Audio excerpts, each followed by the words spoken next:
The Lightning Fairy and Water. Many, many eons ago, there was a time when no humans existed on Earth. The Earth's surface was barren and filled with cracks. From the heavens, the scenery on Earth looked terrible. Fairies and goddesses shuddered looking at it and thought it was just as bad as hell. One fine day, a group of fairies look down at Earth and have a discussion. The red fairy and the green fairy are talking amongst themselves. Eeks! What a strange-looking place this Earth is. Is it possible for anyone to even live there? You're absolutely right. Not a soul would want to live there. Not a patch of green, so drab and colorless. No amusement, and not a single one of our kind living there. After hearing this, the fairy mother approaches them and says, "You should not say such things. If that's how everyone thinks, life will never begin on Earth." But Mother, who would possibly want to go live in such a strange-looking place? Somebody has to go there and commence the cycle of life. It may even have to be one of us. The fairies get back to doing their own thing. The Lightning Fairy and the Water Fairy are busy playing a game. In spite of the fairy mother asking them to stop playing many times, they continue to do so. Lightning Fairy, both of you are now mature enough to understand that you need to help your other sisters in their chores. Water Fairy, you better follow this too. In any case, the Fairy Queen is keeping an eye on you. Why should we work when there are so many people already doing it? The Lightning Fairy is right. Now, Mother, please go and let us play. The Fairy Queen is passing by and happens to hear this conversation. She gets upset and scolds the fairy mother. "This is the result of your pampering and spoiling them. See how high-handed they have become." "Please forgive them, Fairy Queen. They will improve with age. They are still very young and playful." Mother is right. It's our age to play. Fairy Queen, come on, join in our games. It will be fun. "You better handle your daughters soon. This bond of theirs may not be able to save them for long." "Yes, my queen. This will not happen again." The Fairy Queen leaves, upset and irritated. Did you see how upset she was? I appreciate this bond of sisterhood between the two of you, but you have to realize you're growing up and have responsibilities just like everyone else. Oh, Mother, there you go off again. Come, sister, let's go somewhere far away. Otherwise, our mother will never stop giving her sermons. After saying this, the two fairies vanish from there. The dejected fairy mother goes back to her palace. A few days later, a demon attacks the kingdom of heaven. He tramples over all the flower beds as he stomps ahead. What fun to smash these flowers. I'm sure I will enjoy smashing the fairies here twice as much.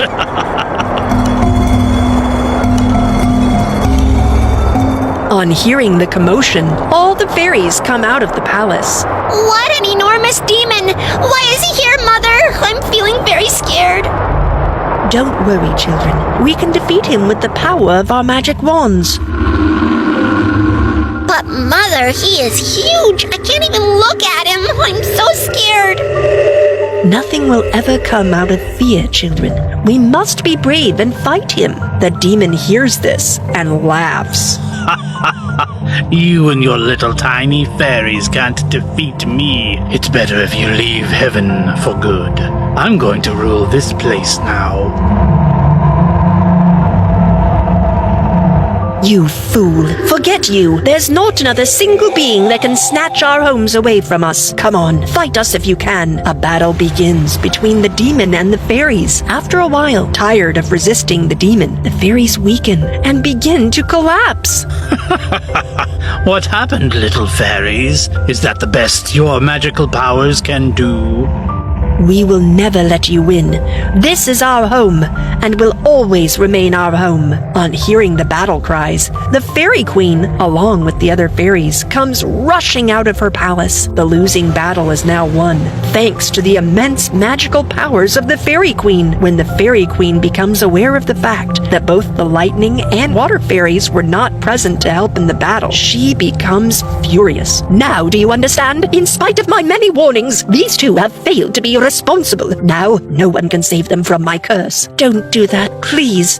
I beg of you, Fairy Queen. They will bear the consequences of their actions. That's my decision, and my word is final here. At that moment, the Lightning Fairy and the Water Fairy enter, laughing and oblivious of what has happened. When they look around, they are taken aback. What happened here, Mother? Was there a storm? Why are you silent, Mother? Tell me, what's happened here? You're going to feel the storm very soon. You both are going to be punished for your mistake. But we haven't done anything wrong. Why punish us? Hearing this, the fairy mother starts crying. No, please forgive them, Fairy Queen. In the future, they will behave more maturely. They will be punished for sure, and this is their punishment. From today onwards, the two sisters will be separated for eternity. The Water Fairy will live on Earth. The Lightning Fairy will live here in the heavens, but in seclusion, away from the other fairies. Hearing this, all the fairies start sobbing. Please forgive us. We will never repeat our mistake again. My curse cannot be taken back.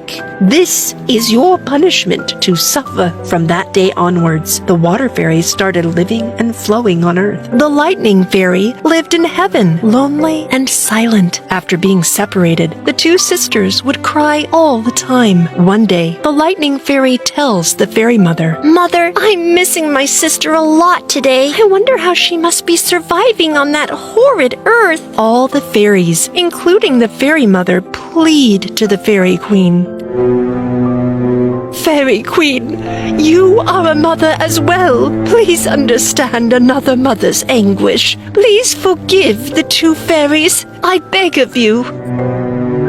Fairy Queen, please be merciful. Forgive them. All of us missed them. I made a mistake. In my anger, I lashed out at their youth and innocence. Unfortunately, I can't take the curse back, but I can reduce its intensity. How so? Whenever the Lightning Fairy will miss her sister immensely, she will be allowed to go down to Earth and become one with the Water Fairy. The love of the two sisters will be so touching and emotional, even clouds will shed tears at their reunion. Thank you. We fairies are forever grateful to you for that. And so it goes. The cycle of lightning striking water and becoming one with it began that day. The clouds shed tears, enraptured by the love between the two sisters. Earth was no longer barren. It became flushed with greenery, and living creatures finally called it their beautiful home. The end. 12 Dancing Princesses. Once upon a time, a king named Athelios had 12 beautiful daughters. Each one was more beautiful than the other. These 12 slept together in one chamber, and every night, when they were in the chambers, the king locked the door and bolted it. But every morning, whenever he unlocked the door, he always saw that their shoes were worn out from dancing, and no one could find out how that had happened. Then one day, the king announced, I hereby invite volunteers. If any man should discover where my dozen daughters go and dance at night, he may choose whichever one he wants to make his bride. But should a volunteer fail to discover where my girls are dancing within one night, he shall be executed. Do I have any takers?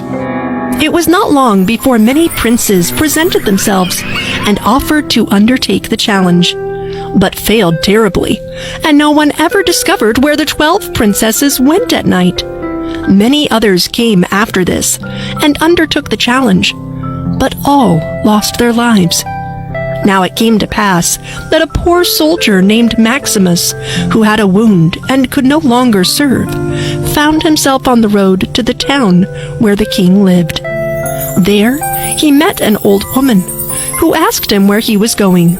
I've got half a mind to discover where those princesses dance, and thus become king, and married, and rich. That is not so difficult. You must not drink the wine which will be brought to you at night, and must pretend to be sound asleep.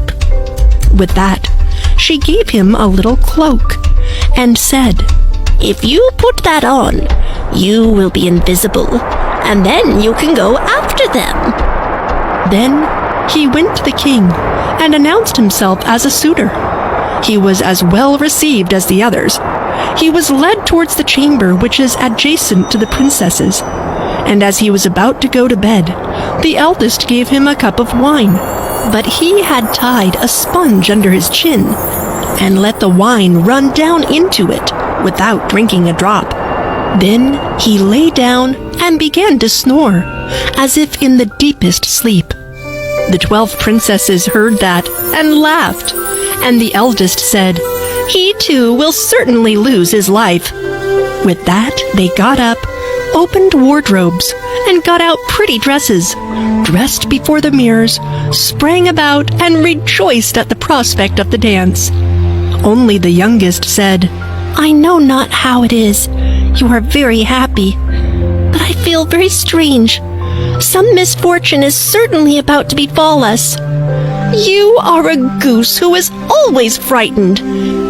Have you forgotten how many princes have already come here in vain? I had given the soldier a sleeping drink. In any case, he would not have awakened."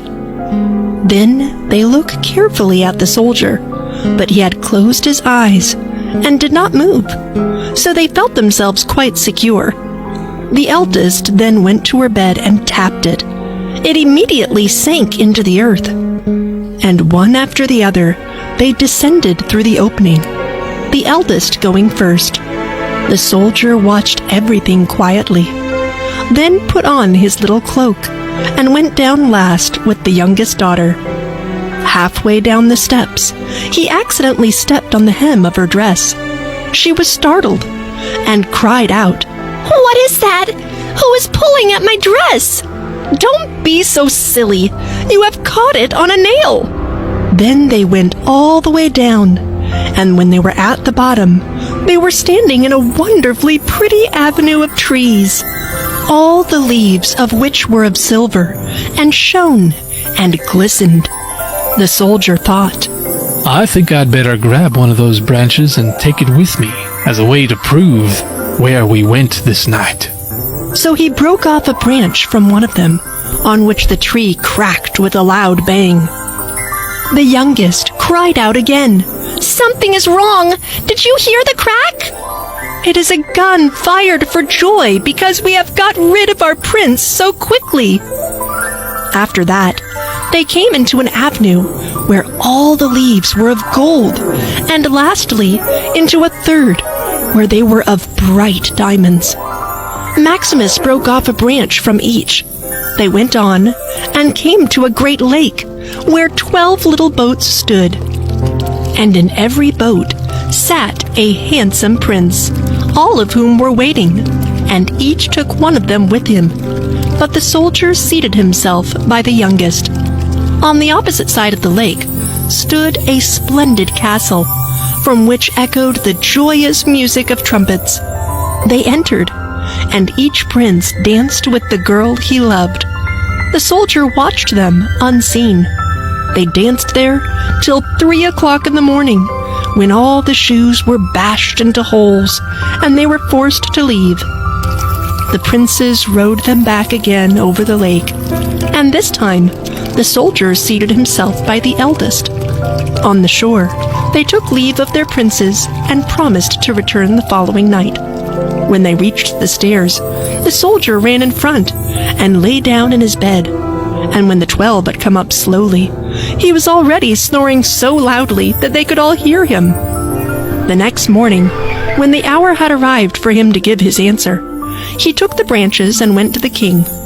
The princess stood behind the door and listened for what he was going to say. When the king put the question, Where have my daughters danced their shoes to pieces in the night? In an underground castle. and he told them everything he saw, and showed him the 3 branches.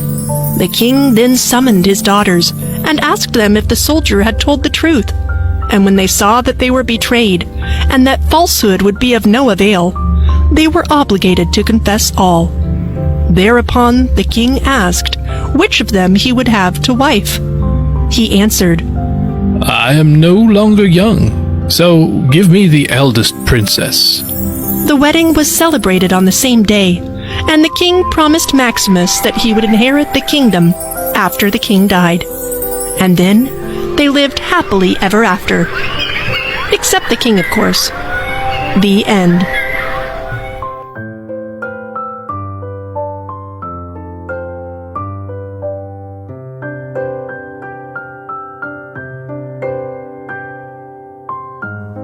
If you enjoyed this story, please like and subscribe our channel and press the bell icon to get future updates.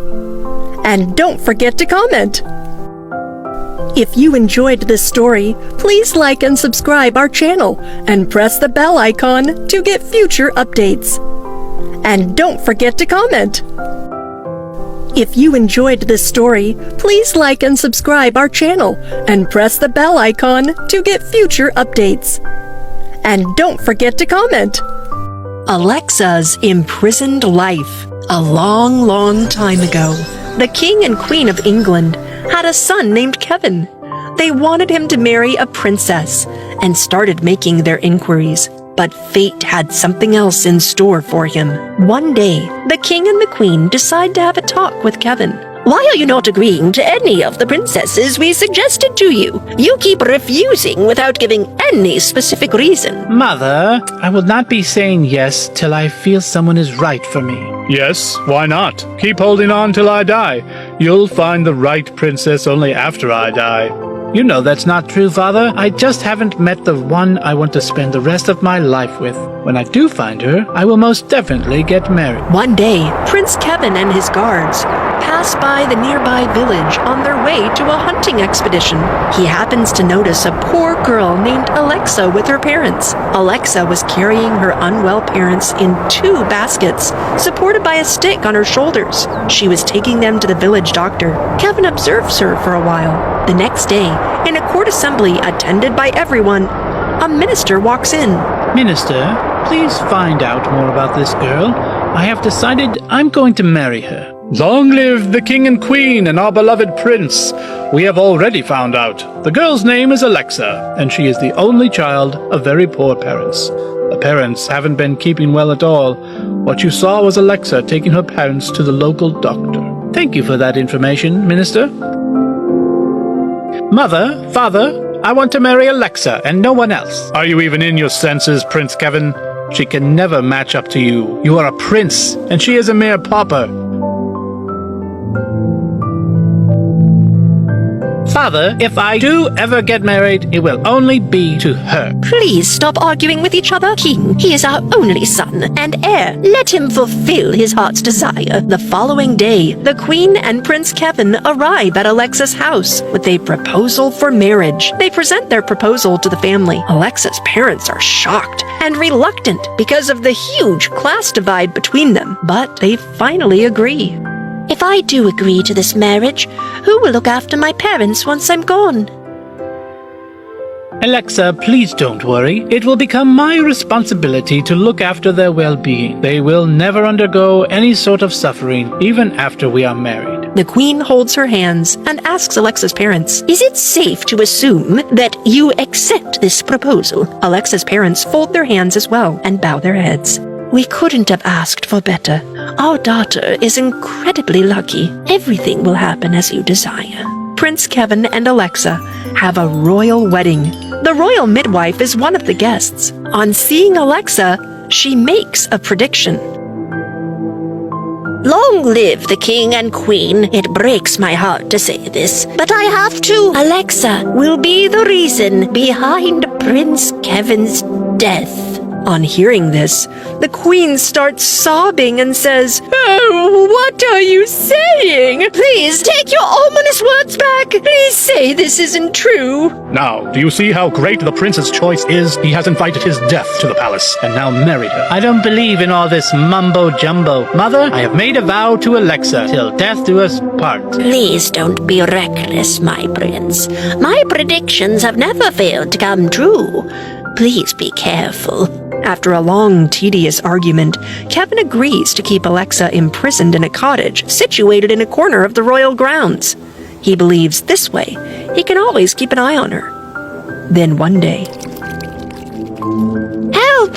Help! Somebody save me from the snake! Kevin hears her cries and rushes out of the palace to save her. My dear lord, am I so bound by my promise that I can't even protect my own wife from harm? Alexa looks at the snake and trembles in fear. Don't be scared. I will not harm you in any way. I just need a little bit of space in your cottage. Trust me, I will not cause you any harm. All right, if that's the case, you can stay here. I've been living alone for quite a while anyway. Alexa and the snake start living together in harmony. Alexa tends to the snake every day and provides it with food. One day, on the occasion of the snake festival, Alexa prays to the snake, asking for her husband's long and healthy life in return. Alexa, you are so naive. You are praying for the husband who does not even care about you. No, that's not true at all. If he didn't care, he would not keep me so close to him. Just bless me, please, so I may always have him as my husband. Days passed, till one day an epidemic broke out in the kingdom.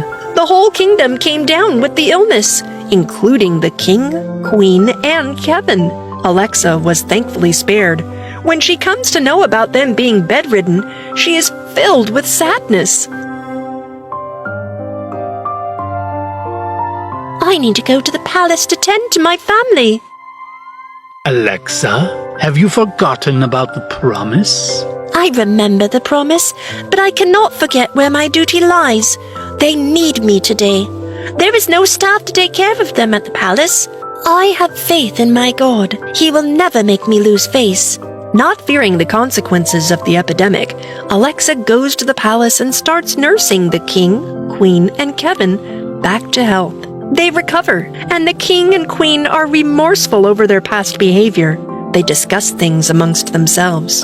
We committed a sin by not recognizing her true selfless nature.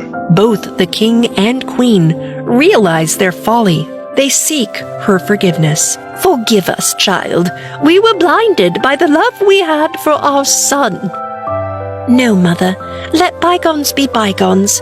There is no need for you to apologize. The snake approaches them, and in front of their eyes grows many times in size. Everyone looks at it in fear. The snake speaks. Now do you see? Look at her response to your degrading her. If not for her, none of you would have escaped death. There's still time to turn over a new leaf. After saying thus, the snake disappears. So, what is the moral of this story? That fate can be overturned by the good deeds we perform. The end.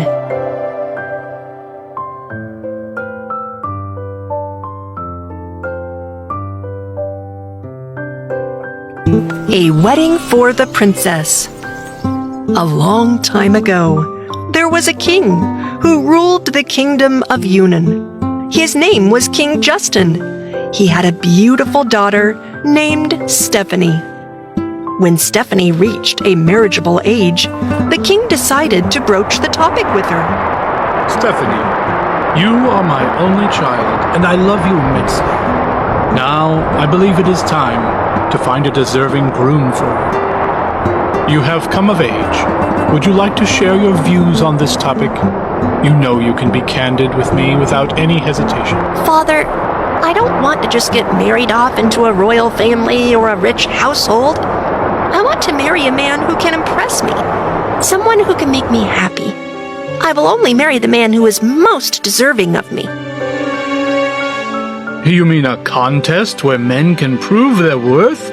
I will make an announcement in the kingdom informing about this. The man who can impress you the most and prove his worth to you will be your future groom. Yes, Father, that's exactly what I want. A contest where I can choose a groom who is deserving of my hand. I would like to see how far someone would go to prove their worth to me. As ordered by the king, an announcement was made in the kingdom. Any man who would bring a gift for the princess or perform a feat that would impress her the most would be declared as the winner to marry the princess. Far away in a village in the kingdom lived two brothers. Tom was the elder brother, and Hans the younger. Tom inquired around to find out that the princess was very fond of green apples. Luckily, their village was the only one in the kingdom renowned for its green apples. Tom decided to offer green apples from his orchard as a gift to the princess. He informed Hans about his plan. Hans, I found that Princess Stephanie has a liking for green apples. I would like to marry her. Hence, I've decided to take a carriage full of green apples with me to the royal palace. I'm pretty sure she will be impressed by my gift and choose me.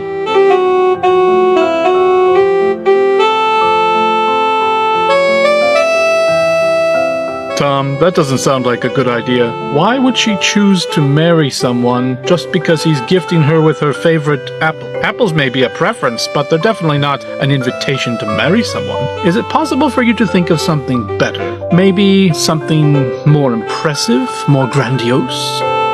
What do you know about impressing a girl? Has any girl ever bothered to speak to you? I'm convinced that Princess Stephanie will be carried away by my gift and choose to pick me as her groom.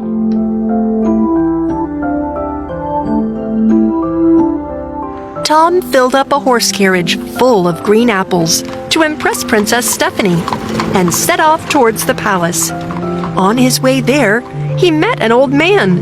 The old man asked Tom,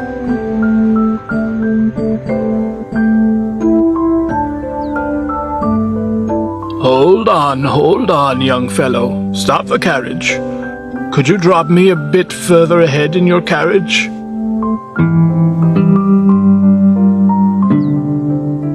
No, I can't let you sit in my carriage.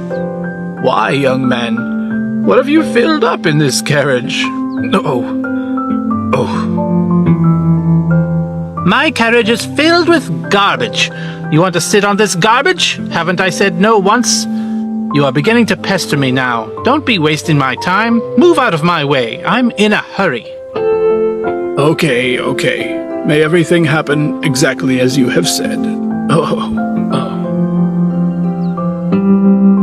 On reaching the palace, when Tom looked at the contents of his carriage, he found garbage instead of apples. The king was furious at Tom and sent him to prison. Tom's younger brother, Hans, was an ethical and sincere man. After a few days, when Tom did not return home, Hans grew worried. It's been many days and Tom hasn't returned. I hope nothing bad has happened to him. I think I should go to the palace and find out what happened to Tom. Hans set off for the palace on his horse. On the way, he encounters the same old man. Hans stops on seeing him and asks him, Sir, would you happen to know anything about my brother? I've been looking for him. Could you describe your brother? Maybe then I could offer you some information. Some days ago, he had traveled his carriage using this exact same route. He has long hair and an arrogant attitude. Yes, now I remember. Hot-headed fellow. Didn't even know how to talk politely. But, son, even though I did see him pass this way, I never saw him return. I always sit here, so I can say that with conviction.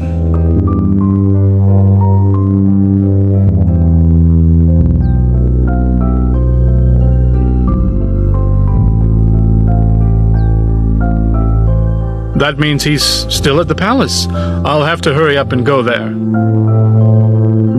Hans gallops away quickly on his horse towards the palace. There, he learns that his brother Tom has been imprisoned by the order of the king. Hans presents himself to the king and complains about his brother's mistreatment.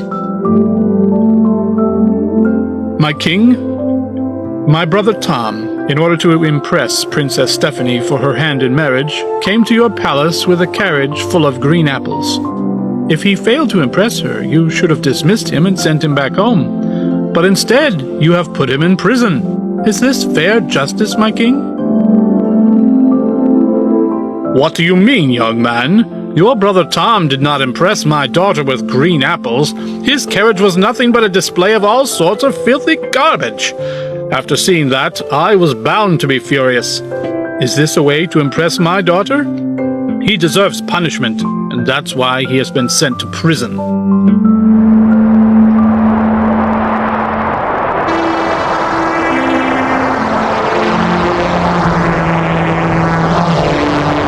You tell me, my king, is it even remotely possible for anyone in this kingdom to present garbage to the princess? There is definitely some misunderstanding here. I apologize on behalf of my brother. If for any reason my brother has hurt the sentiments of you or the princess, I apologize. Please set my brother free. Not only will I release your brother, I will let you marry Princess Stephanie as well. But first, you must get a griffin's feather for me.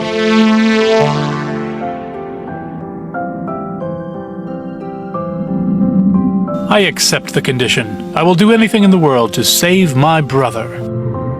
The griffin was a Garuja-like bird, but its body was that of a lion. In Yunnan, it was considered a feared creature. Hans set off to search for the griffin. After searching for a long time, he comes to know that the creature lives in a cave that appears just after crossing the river. On the other side of the river, he meets a man. He informs Hans. The path you have taken leads to a very dangerous creature called the griffin. Better not go that way. You may be killed. Hans listens to him, but continues on his journey. He reaches the griffin's habitat. He hides in a corner of the cave and observes the griffin and its activities for a long time. In the evening, the griffin would spread its mighty wings, and a couple of them would fall to the ground. The griffin would then eat up his own fallen feathers. One day, when the feathers fall down, Hans throws a stone at the griffin before he can eat them. He hides behind a rock.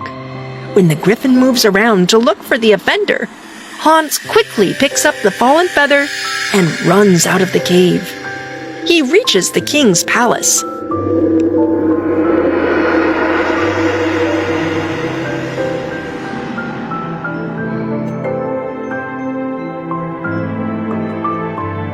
Please take this, my king. I have fetched you the feather of that dreaded creature, the griffin. Now please, I request you to release my brother. You have achieved what no one else could ever achieve. For sure, you are not only brave, but smart as well. I will release your brother, and you will be married to Princess Stephanie. Not only was Hans reunited with his brother, he also got to marry Princess Stephanie. Everything comes to those who never give up. The end. The Magical Golden Crab.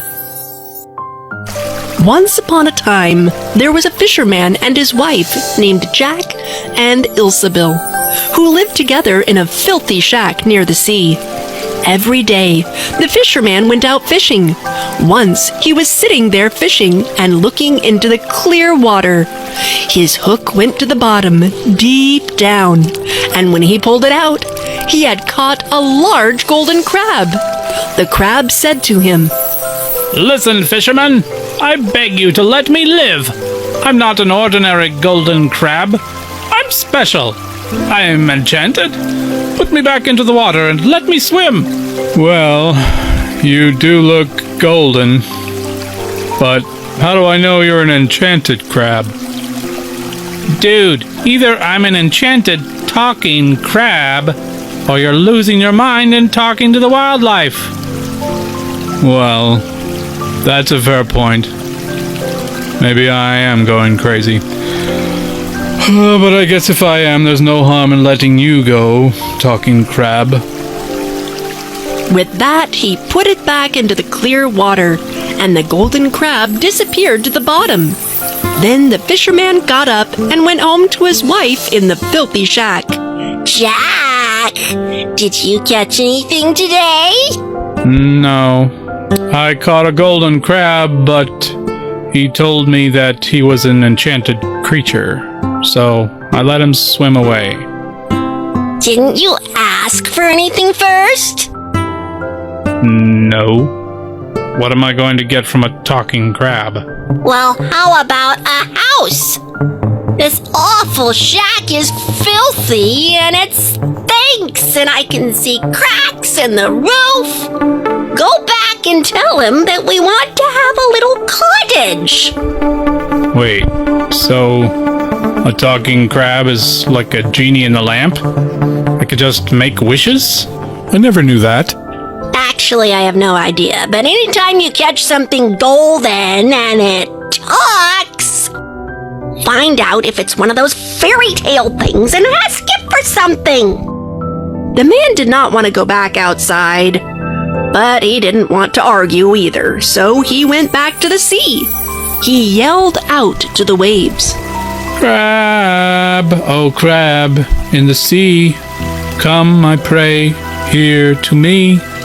For my wife, good Ilsabil, I bring the wish which you fulfill. The golden crab swam up and said, Dude, what are you talking about? My wife says she doesn't want to live in a filthy shack any longer. She would like to have a cottage. And you think asking a talking crab is going to improve your housing situation? Like, I don't know, a wish? Okay, fine. Your wish is granted. Go home. The man went home, and his wife was standing in the door of a little cottage, and she said to him, Come in, see? Now isn't this much better? Yes, this is lovely.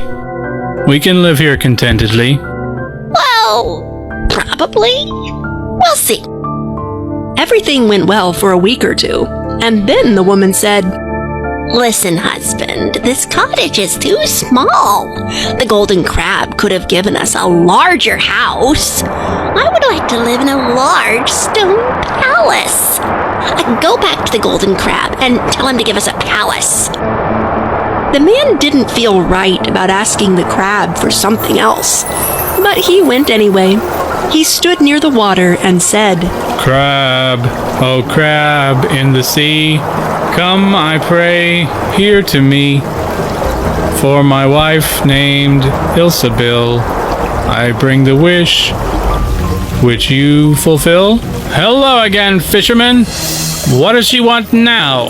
Oh, my wife wants to live in a stone palace, said the man sadly. Go home. She'll be standing on the stone porch. Then the man went his way. When he arrived, standing there was a large stone palace. His wife was standing on the stairway about to enter. Taking him by the hand, she said, Come inside. Now, isn't this nice? Yes, this is quite enough. We can live in this beautiful palace and be satisfied. We'll see. Let's sleep on it. The next morning, the woman woke up and poked him in the side with her elbow and said, Husband, I cannot stand it any longer. Go to the golden crab and tell him I must become emperor. Oh, honey, I can't tell the golden crab to do that. There's only one emperor in the realm. What? If he can give me a palace, then he can make me emperor. Go there immediately. So he had to go. As he went on his way, the frightened man thought to himself, This is not going to end well. The golden crab is going to get tired of this. But he went anyway and said again at the sea, Crab, oh crab in the sea, come, I pray, here to me. For my wife, greedy Ilsabil, I bring the wish which you fulfill. What does she want now? Oh, golden crab. My wife wants to become emperor. Go home. She's already emperor. Then the man went home, and when he arrived there, the entire palace was made of polished marble. He went inside, where his wife was sitting on a throne made of gold, and she was wearing a golden crown. When they went to bed, she was still not satisfied. Her greed would not let her sleep. She kept thinking what she wanted to become next. Then the sun was about to rise, and when she watched, she poked her husband with her elbow. Husband, I want to be in charge of the sun and moon, too. She looked at him so sternly that he shuddered. Go to Crab immediately. I want to become God. The fisherman fell on his knees before her. Ilsebill, this has gone too far. I beg you, be satisfied and content where you are. Anger came over her. She kicked him with her foot and shouted, I cannot stand it any longer. Go there immediately. He ran away from his angry wife. Outside, such a storm was raging that he could hardly stand on his feet. The sky was as black as pitch.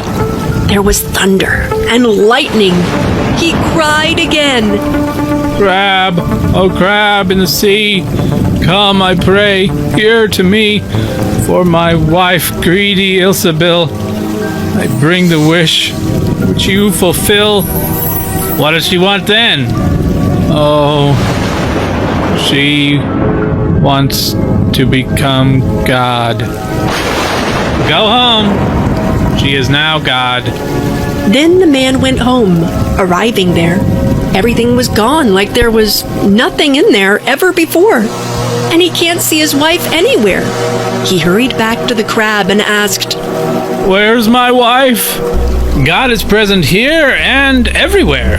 Nothing exists separate from the one God, because God is present everywhere. You can't see your wife, because now she is everywhere. The fisherman wept bitterly, and he asked for mercy. The fisherman had spared his life only once, but the golden crab felt bad for him, and he said, Now I can fulfill your wish just once more, but ask wisely. Please, I want to see my wife happily standing at the door of our old shack. Go home. Your wish is granted. By saying this, the golden crab disappeared, and the fisherman went back to his home, and then he sees his wife standing in the door of his old shack with a pretty smile on her face. After this, she remained content and loved living together with her husband, and they lived happily ever after. The end.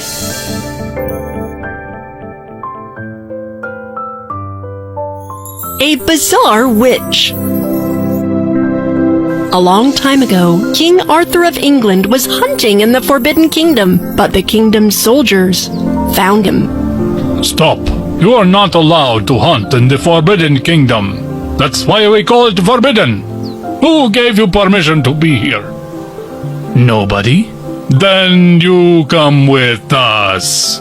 We will take you to King Marcus, the king of the Forbidden Kingdom.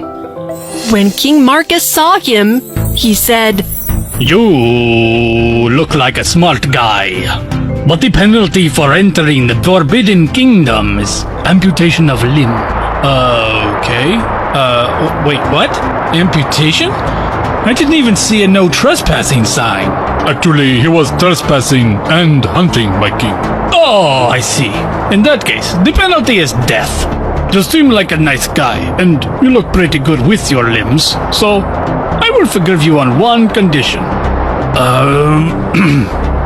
Okay. What do you want? Go back to your kingdom, and I will give you 1 year to find out the answer to a very difficult question. Okay, no problem. I have a think tank university back at my castle. They solve all types of questions. So, do you want to know the question? Yes, I do. Wait. Okay. Yes, I'm ready. The question is, what do women want? Who? Oh, wow. Maybe we could revisit the left arm idea?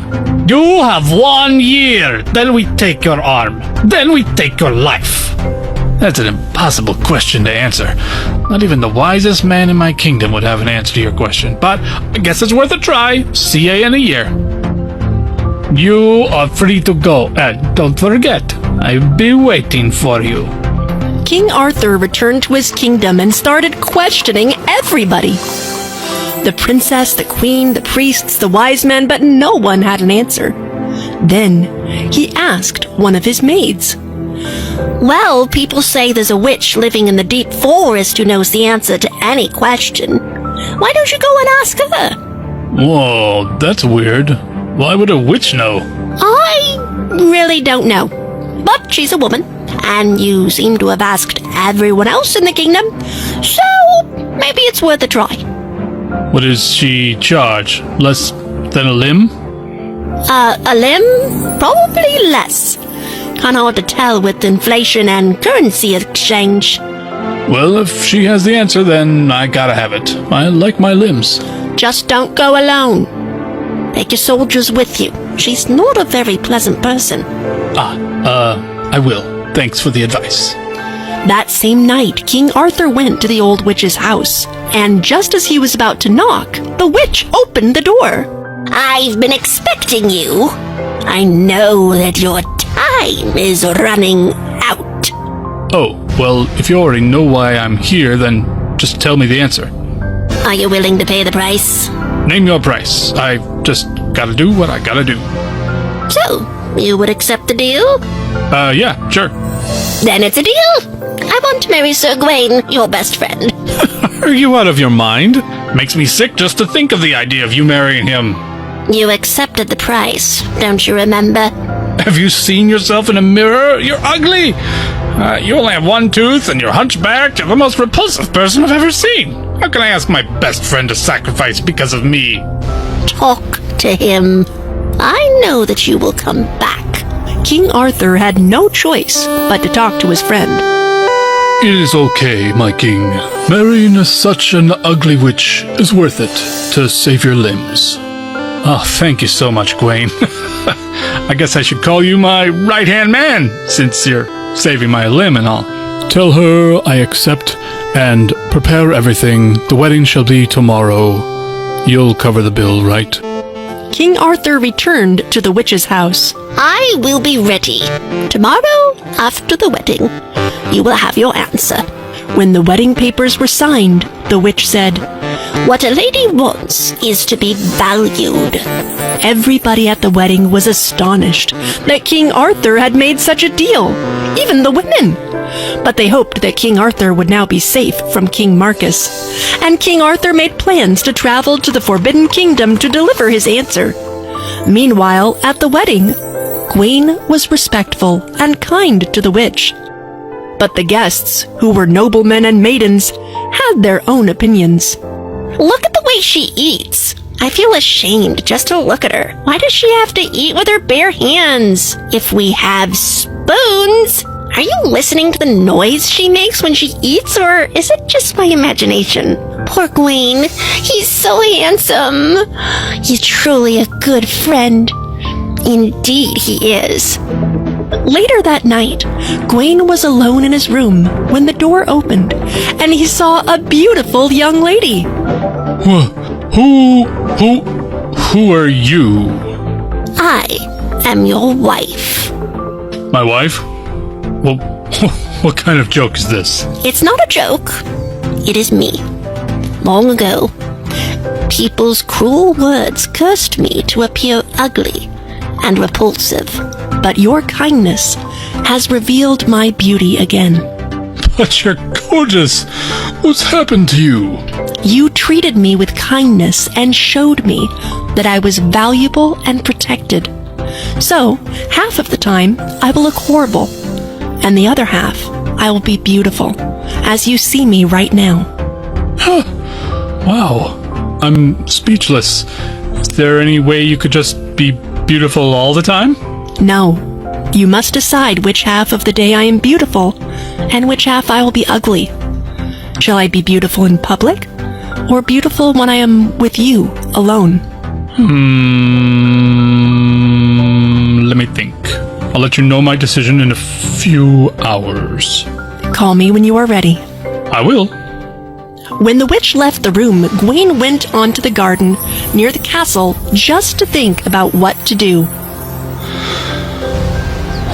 What should I do? What should I do? I should surely want an adorable young lady during the day for everybody else to see, especially my friends. At night, I would like a beautiful girl and not a horrible witch. Or should I prefer the opposite? After a few minutes, Gawain made a decision, went back to the castle, and straight to his room, where his wife was already waiting. What is your answer? Milady, I cannot decide. The people at our wedding said so many unkind things about you. I wish I could teach them a lesson and show up during the daytime with a gorgeous bride at my side. But then again, I don't need their approval about who I should love. I don't care what they say, but I do care about what they say about you, though. So perhaps it is best if you could be beautiful in public so they won't hurt your feelings. But then I will appear to be ugly when I am alone with you. Yes, but that will not stop me from loving you, my wife. I will be content knowing that others can see your outward beauty, and I know you are beautiful on the inside. Oh, Gawain, I was hoping you would say that. The curse upon me will now be completely gone, because you have chosen to love me and value me whether I am beautiful or not, and that you would rather give up your own happiness to protect me than to see me come to harm. Now I will be beautiful for you all the time. And they lived happily ever after, and the king got to keep his arm. He was happy about that too. The end. Magical Face. Once upon a time, in a small village, a peasant lived with his 2 wives. His first wife grew ugly with age, and so he married another beautiful woman. His first wife's name was Stella, and the second one's name was Bella. Everything was going quite normal as it could be considered for a polygamist lifestyle. Anyway, and years passed. Then the day came when Bella became very proud of her beauty, and she started behaving rudely, arrogant, and mean-spirited towards Stella. Who touched my makeup kit? What happened, sister? I used it yesterday. If you didn't like it, I will not use it from now on. Wow, I thought you were a beggar, but a thief as well. 2 tears slid down Stella's cheeks. Why are you teasing me, Bella? I am not a beggar, and I'm older than you. How could you say something like that to me? Bella was angry and said, What did you say? How can I? Now you will see what I can do. Then one night, Stella, what are you doing? "Did you call me?" Oops, not you. I meant to say Bella. Both names are similar, and most of the time I get confused. Stella felt resentment and said, Bella is doing makeup in her room. Tell me what work you have. I will do it for you. Oh, wow. You found me delayed for some time, and you started bad-mouthing about me? No, Bella, I was not bad-mouthing about you. Is that so? I had left my work incomplete and was busy doing my makeup. Is this not bad-mouthing? No, Bella, you must have heard something wrong. Yeah? Am I a fool to misunderstand? Stop quarreling between yourselves, Stella. Serve dinner. Stella goes toward the kitchen. Oh, Bella, my lovely, gorgeous wife, why do you fight with her? Just ignore that ugly face. Now, listen carefully. Tomorrow morning, I'm going to the nearest village for work. I'll be back at night. Just make sure when I'm leaving, I shouldn't see Stella's ugly face. You should keep her busy with some work. I'll also visit the fair there. Tell me, what do you want? Oh, wow. Don't forget to get gold jewelry for me. Stella also came there. Then her husband turned towards her and with a peeved face asked her, And what do you want? Nothing. Just for you to come home early. Your safety is more important to me. Hearing this, Bella raged badly in anger and said to her, Oh, you good-for-nothing. Quit meddling in others' businesses. Do your work properly. I want all the work done by evening. Yes, Bella. Stella felt bad, and she left to do her work. While working, she thinks to herself, It's better for me to leave this house as early as possible. Well, no one cares for me anymore, so why should I stay here? But where should I go? I have no one but my husband in this world, but I feel suffocated here. I should go to the jungle and spend my remaining life there. At least, after that, no one would get bothered by me then, and no one will criticize me there either. The same night, Stella left the house and walked towards the jungle. She walked till the sunrise, and then, in a deep forest, she saw an old tree. Around the tree, she saw a pile of old leaves, and she said, Oh, so much dirt around this tree. I should clean it up so that this tree can breathe clearly. And she cleans up fast. Who are you, my child? I am Stella. I have left my husband's house. It's okay, my child. You should go this way, and maybe your misery will come to an end. So she continued on the way, and saw a banana tree badly bent because of the weight of its fruits. Oh, this tree needs support. How can I help? Yes, I should use some sticks to support it. And so she did. Oh, wow! Thank you, child! You should go this way, and there you will find a magic lake. Just dip in it once, and your fortune will be made. Thank you, tree.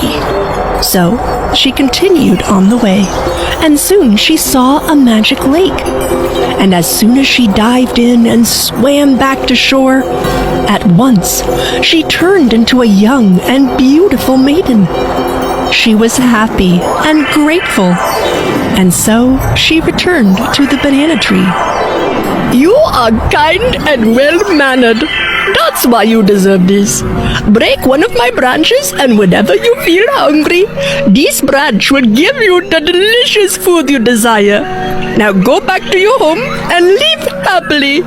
Thank you, tree. And as soon as she passed the old tree, he stopped her by saying, My child, you are a good-hearted person, and you deserve this magical pot.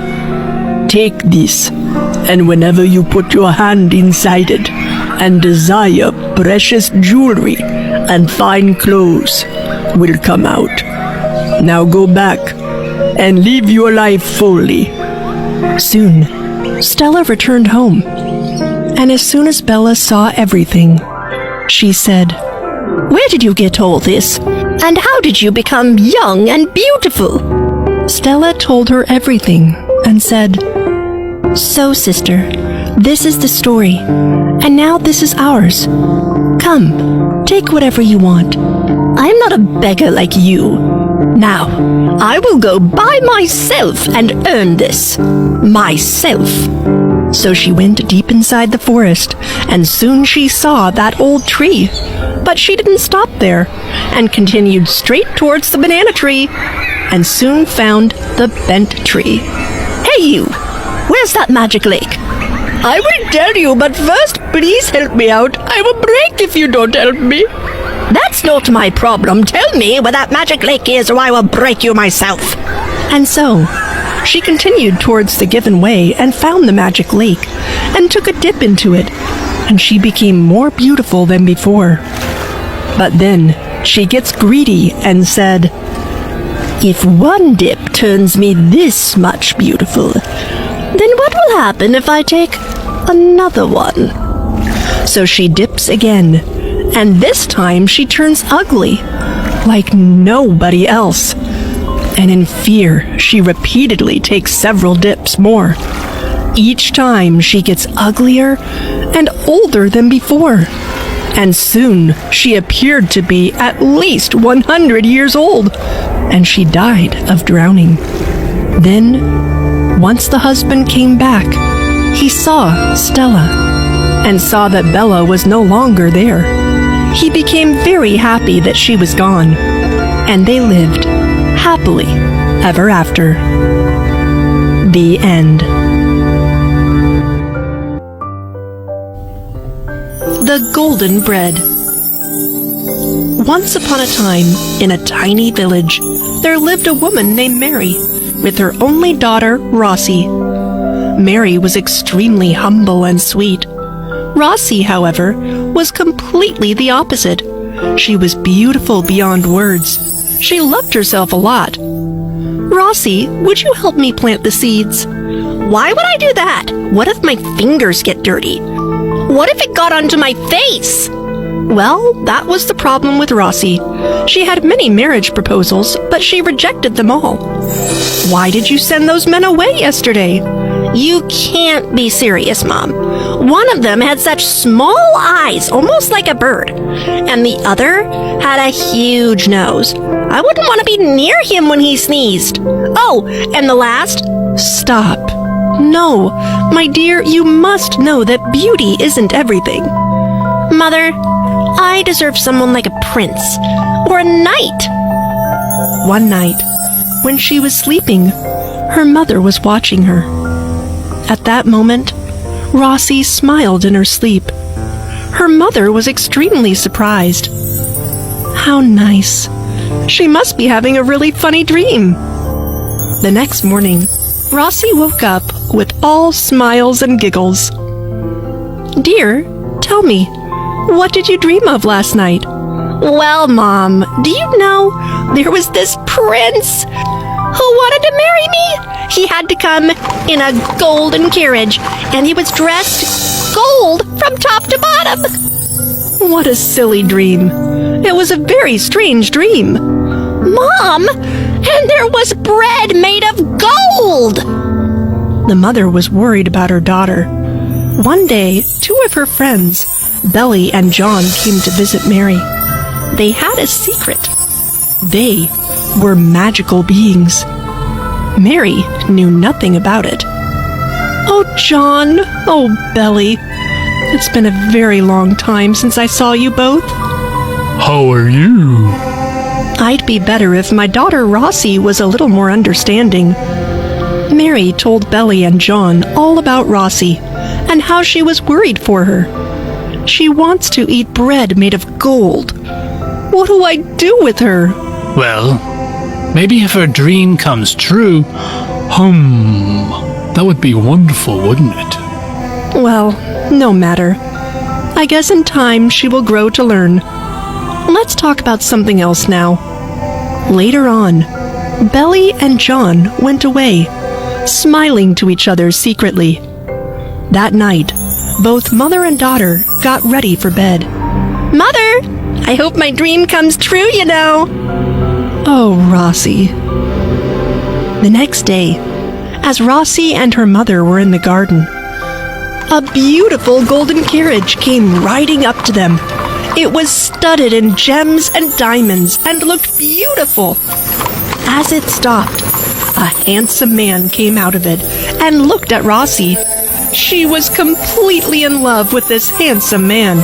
Mom! My dream is coming true! What? Hello. I have come here to ask for Rossi's hand in marriage. But how do you know her name? And who are you? I am Johnson, the angel of good fortune. Your daughter's name and beauty are known throughout the world. Oh my, I would love to marry you! What? But you hardly know him. You can't go with him. Oh, how silly. He's rich and handsome. What more could I want? Johnson, I accept your proposal. And with that, she got into his carriage, and without even saying goodbye to her mother, rode off with the angel. As they were traveling, the carriage suddenly entered a magical portal. There, it traveled through a stormy sea.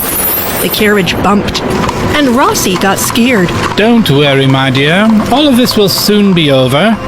Just as he said this, the carriage went through another portal and reached the driveway of a huge and magnificent golden castle. Rossi was amazed at all the beauty she saw. I knew I deserved so much riches. I knew you'd like it. Anything you want, you will find here. From the prettiest of dresses to the tastiest of foods. All of it in my palace. Well, speaking of food, I'm really hungry after that ride. I'm starving. Can I have any of that tasty food? Yes, of course. Here, meet Belissa. She will get you whatever you want. Hi, Rossi. I've heard so much about you. Are you hungry? Come, I'll get you some food. Oh, thank you. They went into the dining room, and there on the table was the most astounding food Rossi had ever seen. The food looks amazing. The golden bread, how lovely. This jam will look and taste lovely with the bread. She took a slice with the ruby jam on it and took a huge bite. This is hard. I can't eat this. Well, it's bread made of gold. But if can't eat it, should I get you silver bread instead? But I want normal bread. The bread which I can eat at home. Don't you have that? Nope. You have to eat gold. Rossi looked at the food, but was heartbroken, for everything there was incredible. She soon started to cry. Oh, let me go. I don't want this. But the food is really good. Here, I'll try some golden potatoes. They're really good.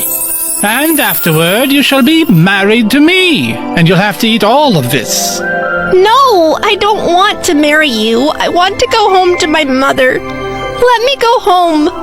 Belissa and Johnson looked at each other and winked. Well, if that's really what you want, then I suppose I shall take you home. Johnson took Rossi home. In the carriage, she started to think deeply about the choices she had made. When she reached home, she ran to hug her mother. Mom, I'm back. Rossi? Oh, I thought I'd never see you again. Oh, Mom, I love you so much, and you were right. She told everything to her mother about what had happened. I'm so sorry for the way I acted, Mom. Oh, dear, it's all right. You knew all your mistakes. Come, let's have food.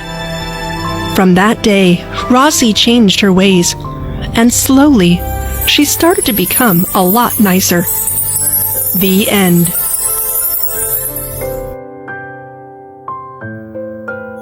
The Magic Horse. Once upon a time in Persia, at the royal palace, all the kingdom's artists, craftsmen, and strangers would present their skills to the king. If the king was pleased, he would grant them a fine gift. One day, a traveler came before the king and presented an artificial horse. Your Majesty, never has such a thing ever been seen as wonderful as this. But any toy maker can make a toy horse. This is not just a toy, Your Majesty. On his back, I can ride through the air with the greatest of ease to the most distant part of the earth in a very short time. The man demonstrated the skills of his mechanical horse. The king was amazed and asked to purchase the horse. Oh, your majesty, I couldn't possibly sell such a valuable horse for mere money. Well then, so what do you want? I must have this horsey. The stranger thought for a moment and then offered to give him the horse for free if the king would give him the hand of the princess. The king was about to agree when his son, Prince Darius, came into the room and spoke up in protest. Forgive me, father. Were you just about to let this guy marry my sister in exchange for a toy horse? The king, somewhat embarrassed, denied it and asked his son to examine the horse. Prince Darius approached the horse. He leapt onto the saddle and pulled the lever. In an instant, the horse rose high into the air. The king was very pleased, but suddenly realized that his son was so high he could be hurt. He ordered the guards to seize the traveler and put him to prison. Far away in the sky, Prince Darius was carried through the clouds with breathtaking speed. He tried using the lever to turn the horse off, but it did nothing. But he examined the horse further and found another lever, and when he moved it, the horse started to descend. The prince came down close to the ground. Spotting a rooftop higher than all the others, he landed the horse upon the roof of the palace. He came to some steps below. A princess had already been awakened by the sounds she had heard on the roof. She instructed her guards to bring the trespasser to her. The guards brought the prince before her, and he fell on his knees. Forgive me, princess, for awakening you. I am the son of a king.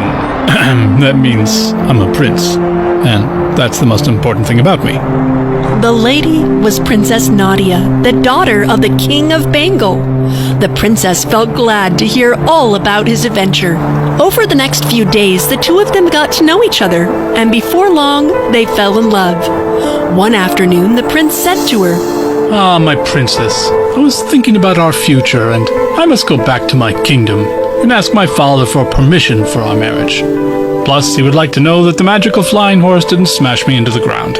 Want to come? She agreed. The next morning, they went to the magical, dangerous mechanical horse. Flipping the lever, the two took off, and in 30 minutes, they had arrived at the capital of Persia. The prince first took the princess to a cottage in the woods near the palace. Stay here while I go get the toy maker out of prison before he's executed, and I'll mention to my dad that I'm not dead. Most of all, I want to tell my father about you.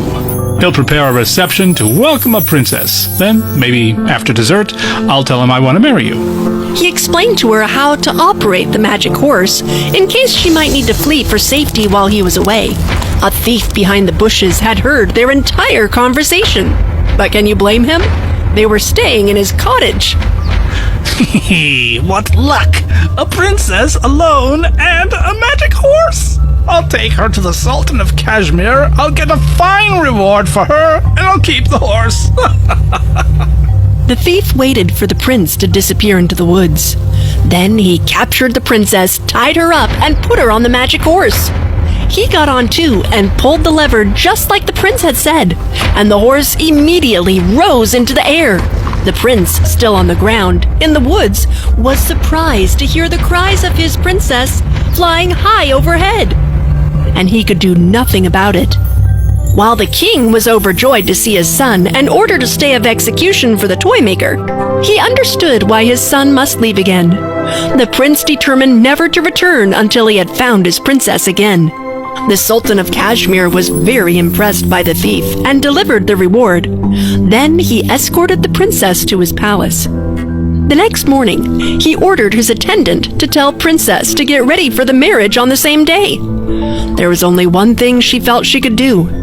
She misbehaved and acted as though she were a crazy and spoiled princess. The Sultan was soon told of this strange development. He offered large rewards to any doctor who would cure her. Meanwhile, Prince Darius had been traveling through many countries, uncertain which way to go, because he didn't have his flying horse anymore. With nearly all hope gone, he rested on a rock. A few local farmers came by and told him about a princess who had gone mad at the day of her wedding to the Sultan of Kashmir. Suddenly, a flicker of hope lit the prince's heart. Could this be the same crazy princess he fell in love with? And he was determined to find out. Arriving at the capital city of Kashmir, he put on the clothes of a doctor. Then Prince Darius, disguised as the doctor, told the Sultan that indeed the princess could be cured, but he would need to speak with her alone. The Sultan agreed. As soon as the prince entered her room, he took her hands in his and whispered, It is I, Prince Darius, your beloved. This lab coat is merely a disguise. In more additional, superfluous, detailed whispers, the prince shared his plan with her. Then he returned to the Sultan. Your Majesty, Sultany Peppery, sir. There's a small chance I can save her and bring her back to sanity. You see, she must have touched something enchanted or watched too many movies as a child. Unless I can examine the magical item, I cannot cure her. The Sultan remembered the magic horse. He summoned the horse and showed it to the doctor. Upon seeing the horse, the doctor said, This is indeed the very magical object that enchanted the princess. Let this horse be brought out into the square before the palace, and let the princess be there. In a few minutes, she will be cured. The following morning, the magic horse was placed in the middle of the square. The prince, posing as a doctor, ordered torches placed around the horse for light. The princess was brought out and led to the horse. The pretend doctor placed her upon the horse. He then ran around it and threw magical black powder into the torches, which raised a cloud of smoke around the horse, so that no one could see the princess and the horse. And hidden in the smoke, the prince mounted the horse, pulled the lever, and the magic horse rose into the air. Sultan! A bride's heart must be earned. It cannot be purchased. That same day, the Prince of Persia and his beloved princess arrived safely at the Persian court. The father rejoiced at the son's return and immediately ordered a great feast. And so the prince and princess lived happily ever after. And the toy maker, too. The end.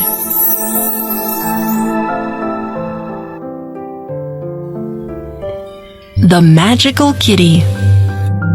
Once upon a time, there lived a queen who had a magical yet beautiful cat named Kisa, which she was very fond of. One day the queen said, "Oh, Pussy, you are happier than I am, for you have parents like us, but I have nobody of my own." Don't cry. I will see what can be done. Kisa was as good as her word. As soon as she returned from the forest to consult a fairy who lived there, the queen had a baby girl. The queen was delighted, and soon the baby began to take notice of the cat as she jumped about the room and would not go to sleep at all unless the cat lay beside her. One evening, when the nurse came to look for the cat to put her in the baby's cot, she was nowhere to be found. There was a hunt for the cat, but it was of no use. The cat had run away, and nobody could tell where she had gone. Years passed, and one day, when the princess was a young girl and playing ball in the garden, she happened to throw it farther than usual, and it fell into a bush. The princess ran after it, and she stopped in front of the long grass. Then, she heard a voice. Ingeborg, Ingeborg, have you forgotten me? I am Kisa, your sister. But I never had a sister. Don't you remember how I always slept in your cot beside you? Well, why did you go away then? But before Kisa could answer, Ingeborg's attendants arrived breathless on the scene, and Kisa went back to the forest. The princess was very much vexed with her attendants and told everything to the queen. Yes, it is quite true what Kisa said. I should have liked to see her again. The next morning, it was very hot, and the princess declared that she must go into the forest where it was cool because of big shady trees. As usual, her attendants also came with her, and while sitting beside the stream, her attendants fell asleep. The princess saw this, and she walked on and on. expecting to see some fairies or little brown elves. But instead, she met a horrible giant. Oh, I was searching for a servant and found you now. If you don't want to die, come, follow me. The princess felt very afraid, but as there was no use in disobeying the giant, she walked quietly behind. They went a long way, and Ingebjorg grew very tired and at length began to cry. Then, turning around, the giant said, I don't like servants who make nasty noises. If you want to cry, I will give you something to cry about.